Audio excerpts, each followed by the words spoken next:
BCCI का central contract आ चुका है और ऐसे में कहीं खुशी और कहीं गम देखी जा रही है। कुछ खिलाड़ियों को 7 करोड़ मिल रहे हैं, किसी को 5 करोड़, किसी को 3 करोड़ और किसी खिलाड़ी को 1 करोड़ तक मिल रहा है।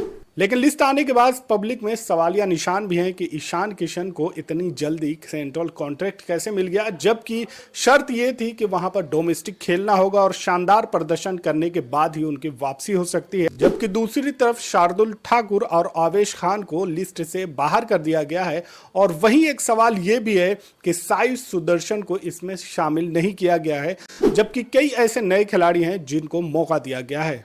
बीसीसीआई के इस सेंट्रल कॉन्ट्रैक्ट का सबको इंतजार था और खबरें ऐसी आ रही थी कि जल्द ही ये लिस्ट आने वाली है। और इस लिस्ट के आने के बाद एक मरतबा फिर से ईशान किशन सुर्खियों में बने हुए हैं, क्योंकि जिस तरह से उन्हें इंक्लूड किया है और ऐसे में कई ऐसे खिलाड़ी हैं जिन्हें एक्सक्लूड कर दिया गया है।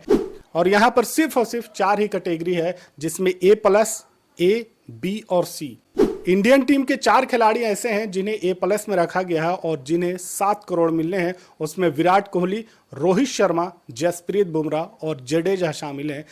जबकि लिस्ट ए में 6 खिलाड़ियों को शामिल किया गया है, जिसमें मोहम्मद शमी, मोहम्मद सिराज, शुभमन गिल, ऋषभ पंत और हार्दिक पांड्या का नाम शामिल है। इन तमाम खिलाड़ियों को 5 करोड़ सालाना रकम दी जाएगी। कि ग्रुप बी में 5 खिलाड़ियों को शामिल किया गया है, जिसमें सूर्य कुमार यादव, कुलदीप यादव, अक्षर पटेल, जायसवाल और श्रेयस अय्यर शामिल हैं। और इन खिलाड़ियों को 3 करोड़ सालाना की रकम मिलेगी। ग्रुप सी में 19 खिलाड़ियों के नाम शामिल हैं और इसमें 1 करोड़ सालाना की रकम दी जाएगी, जिसमें रिंकू सिंह, ऋतुराज गायकवाड़, तिलक वर्मा, शिवम दुबे, रवि बिश्नोई, वाशिंगटन सुंदर, मुकेश कुमार, संजू सैमसन, अर्शदीप सिंह, प्रसिद्ध कृष्णा, रजत पाटीदार, दुरु जोरेल, सरफराज खान, नीतीश कुमार रेड्डी, ईशान किशन, अभिषेक शर्मा, आकाशदीप, वरुण चक्रवर्ती और हर्षित राणा का नाम शामिल है। इसमें हर्षित राणा, वरुण चक्रवर्ती और इसके अलावा कई ऐसे खिलाड़ी हैं जिनको पहली बार सेंट्रल कॉन्ट्रैक्ट में शामिल किया गया है। जबकि इससे पहले जो सेंट्रल कॉन्ट्रैक्ट में कई खिलाड़ी शामिल थे, उन्हें बाहर का रास्ता भी दिखाया गया, जिसमें आवेश खान, जितेश शर्मा, शार्दुल ठाकुर और KS भरत का नाम शामिल है। ये ऐसे खिलाड़ी हैं जो पिछले कॉन्ट्रैक्ट में बीसीसीआई का हिस्सा थे, लेकिन इस मर्तबा इन्हें वहां से एक्सक्लूड कर दिया गया है। यहां पर इतने खिलाड़ियों को मौका देने के बाद एक सवाल यह भी है कि क्या साई सुदर्शन को इसमें मौका नहीं देना चाहिए था? क्या साई सुदर्शन की प्रतिभा, उनकी सलाहियत, उनके टैलेंट पर बीसीसीआई को कोई शक है, या फिर साई सुदर्शन को अभी और इंतजार करना पड़ेगा? एक सवाल यहां पर यह भी है कि ईशान किशन के बारे में यह कहा जा रहा था, जब उन्हें टीम से निकाला गया था तो ऐसे में उनके लिए शर्त यह थी कि पहले वो डोमेस्टिक खेलें। डोमेस्टिक में अगर वो शानदार परफॉर्म करते हैं तो उसके बाद ही उन्हें सेंट्रल कॉन्ट्रैक्ट में मौका दिया जाएगा। ईशान किशन के साथ वहां पर श्रेयस अय्यर भी शामिल थे और अय्यर ने बाकायदा डोमेस्टिक खेला, उसमें शानदार प्रदर्शन किया। उसके बाद उन्हें टीम में शामिल किया गया और टीम में शामिल करने के बाद जब वो चैंपियंस ट्रॉफी में शानदार प्रदर्शन करते हैं, उसके बाद उन्हें सेंट्रल कॉन्ट्रैक्ट में मौका दिया गया है। लेकिन ईशान का मामला बिल्कुल अलग है।